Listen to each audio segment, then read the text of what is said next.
let's see, 90-67. You know, we're scoring points. I'm impressed with the way they're moving the ball around with each other. Defensively, playing much better, much better. 37%, 25% from threes. I think it's helped us become a more complete team. We still have to work on playing between 16, 15-point lead, 22-point lead. We didn't execute as well. Our pace slowed down. And they just have to understand that you got to push through that.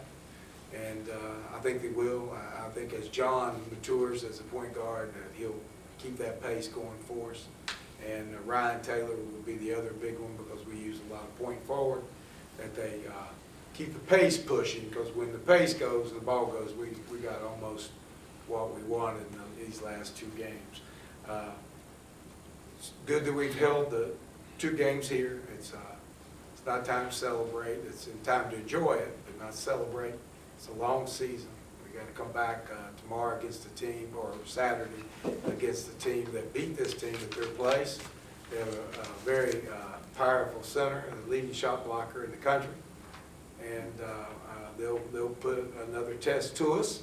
So we need all the Herd fans to come out and be a part of this. I think it's enjoyable. It is, and I'm a scout myself back in the days of Mullins. I didn't make Eagle Scout because I couldn't tie those knots. And but we are inviting all the scouts all across our state, tri-state, to come. They get free admission to come and watch these guys. And probably, I don't know, I should have counted and see how many scouts we have on our team, but I certainly was one. So until one night we camped out on Bowers Ridge, and I went to bed. It was like 55 in the tent, and when I woke up because somebody bumped me, it was like 30. No, it wasn't 30, it was like 20. And I went out on the fire and I said, man, this is the last time I go camping. It's too daggone cold. So we do wish all the scouts to come and help us see if we can't make it 3 in a row here at the camp. You were talking about the pace slow. You talked about in the second half there where they made a little kind of comeback. Well, we had subs too. Yeah. You know, James got hurt. James didn't play very much. I think he had, what, 8? How many minutes did he play? He didn't play very many. Fouls and then got hurt. He played a total of 20 minutes, had 18 points, 15 rebounds. It's pretty good numbers. But, you know, we had Ryan, I think I'd sit Ryan down a little bit. And you have to understand with our team and our program, where our program is, when we take those guys out, we're going down to true freshmen that are 18, 19 years old. And that's where the program has to develop still. We have a long way to go as far as developing this program to where we can go all the way deeper into our bench and things like that. But players who are used to playing at this level and are ready to play at this level. So, got a long way to go. But I think we're entertained. There's a great place out there. So, hope everybody will come see us. Did the non-conference schedule prepare your team the way you thought it would, especially since you're undefeated in conference? I'm never good at thinking, so, you know, we did it for that reason. Now, what it is what it is. You know, I don't know. It's always good to pat yourself on the back and say, oh, I was brave, but, you know, I really don't know. It's got a long ways to go. I do know this. When I did it at the high school level, it always made us tougher for conference. So that was, you know, your personal habit. I'm just going back doing what was good for me at another venue, and it seemed to work. Plus, to be quite honest with you, I don't want to sit over at a boring game. I'm too old to watch it. I don't want to see it. I wouldn't pay any company to see it. So why in the world would I schedule it? You know, between the Maryland game and the start of conference play, how big was that week to be able to go back and evaluate your team after the non-conference play? I think the Maryland game, but the biggest thing I think it helped us with the Maryland game is that all the hustle, athletic team stats were in our favor. They made 7 more threes than we did. That's it. Other than that, it was straight across the line against one of the country's most athletic big teams. So once I think they felt like, you know what, we're not going to get overpowered. And James Kelly, I had 6'7", 6'8". I can play in here as a center because he's wanting to be a 3 or a 2 even. And you know, he's looking for any excuse to jump out there. And to be honest with you, at a 5, he's almost unstoppable because if you play traditionally. If you put a 7-footer in there, good luck. You know, because he can guard you. He weighs 255 pounds, and he's strong. So, you know, I think that was the thing with the Maryland game. It gave us confidence knowing that, you know, we make a few shots, which they all think they can. So we're right there with the country's best. What are they, 3rd? I think our strength of schedule dropped down near 40, 41, something in that neighborhood. We moved up to 160 in power rankings. If we'd have beaten, if we'd beaten Grand Canyon, we might be at 100. Sitting down and getting close to being lower. So, you know, this team is developing. They're fun to watch. But again, 2 games does not make a program, winning or losing. And, so we still got a ways to go. Don't let everybody get too excited yet. There'll probably be a train wreck somewhere along the way. But, you know, we'll regroup. We've got type of kids that will do that. Our grade point average, I'll throw out there, we had 2 incompletes come in and moved up to 3 vote for a men's basketball team.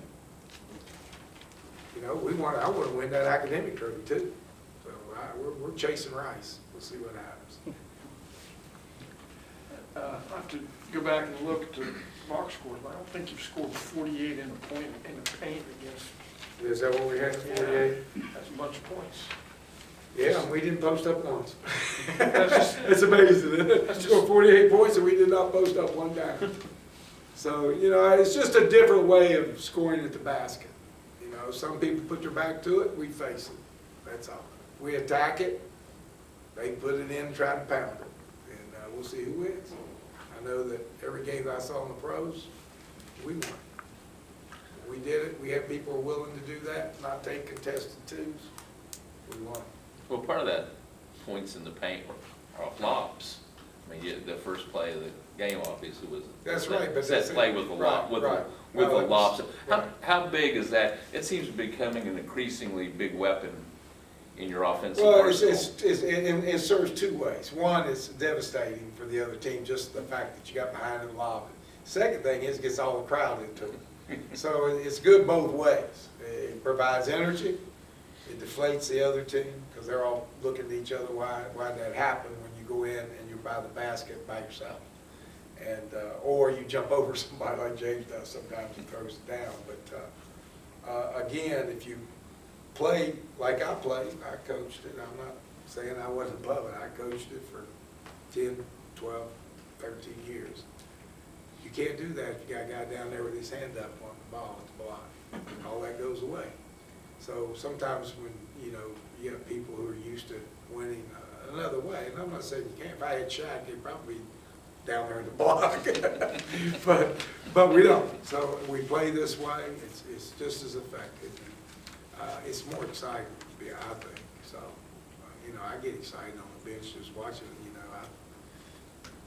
sometimes I've done this. Sometimes I think I put it on remote control through a game, but I'm a big fan too. I'm out there cheering for these guys too. So a little differently, maybe I don't clap my hands or yell, but inside I'm cheering for these guys. Seems that Ryan, if he gets the ball out top of the key and he decides he's going to go to the hoop, seems he's stronger, gets there quicker. It seems. He did tonight, didn't he? He looked halfway, he had some pop to him. You know, I teased Ryan last year. I called him, what do you play an old man's game for somebody that's just 20-something, in his 20s. So you got to have a little more pop. You got to show that you could play at a quicker pace. And last year, every now and then you would see it. He'd go up for a rebound, look like somebody shoot him out of a cannon. Or he'll go block a shot, somebody shoot him out of a cannon. But you never saw him finish like he exploded a couple times tonight. A couple times tonight, he took it ball the length of the court and finished at the end of it.